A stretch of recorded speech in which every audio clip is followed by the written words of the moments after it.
Madam എന്റെ കുഞ്ഞിന് പനി കൂടുതലാണ്, CRP ലെവലും കൂടുതലാണ്, അഡ്മിറ്റ് ആക്കേണ്ടതുണ്ടോ മാഡം?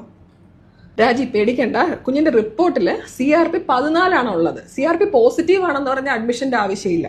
CRP എന്ന് പറഞ്ഞാൽ എന്താണെന്നറിയാമോ? CRP എന്ന് പറഞ്ഞാൽ ഒരു പ്രോട്ടീനാണ്, അക്യൂട്ട് ഫേസ് റിയാക്ടൻ നമ്മൾ പറയും. ലിവറിൽ നിന്ന് ഉണ്ടാകുന്ന ഒരു പ്രോട്ടീൻ. കുഞ്ഞിന് ഇൻഫെക്ഷൻ ഉണ്ടാകുമ്പോൾ ഇതിങ്ങനെ ഉണ്ടാവും. അപ്പോൾ കുഞ്ഞുങ്ങൾക്കാണ് അത്, പ്രത്യേകിച്ച് ബാക്ടീരിയൽ ഇൻഫെക്ഷൻ ഒക്കെ വരുമ്പോഴാണ് ഇങ്ങനെ ഉണ്ടാകുന്നത്. അപ്പോൾ CRP എന്ന് പറയുന്ന സാധനം പോസിറ്റീവ് ആണെന്ന് എഴുതി എല്ലാ കുട്ടികളും അഡ്മിറ്റ് ചെയ്യേണ്ട കാര്യമില്ല.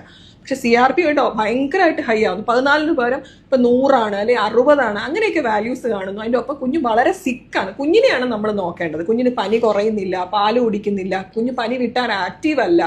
അതുപോലെ കുഞ്ഞിന് ഒരു വാല്യൂ CRP കണ്ട് നമ്മൾ ചികിത്സിക്കില്ല. ഇപ്പോൾ ഓറലി മെഡിസിൻ ആന്റിബയോട്ടിക് കൊടുത്തു, CRP 14 കുട്ടിക്ക് നമ്മൾ വീണ്ടും കുറയാതെ വരുമ്പോൾ വീണ്ടും റിപ്പീറ്റ് ചെയ്തു. അപ്പോൾ CRP കൂടി വരുന്നു. അപ്പോൾ ഒരു CRP വാല്യൂ 14 കണ്ട ഉടനെ അഡ്മിഷൻ്റെ ആവശ്യമില്ല, കുഞ്ഞ് ആക്റ്റീവ് ആണെങ്കിൽ. പക്ഷെ കുഞ്ഞ് സിക്കാണ്, CRP വളരെയധികം കൂടുതലാണ്, 50, 60 അങ്ങനെ വലിയ വാല്യൂസിലോട്ട് പോകുന്നു, കുഞ്ഞ് ഒരുപാട് സിക്കാവുന്നെങ്കിൽ മാത്രമേ അഡ്മിഷൻ്റെ ആവശ്യമുള്ളൂ.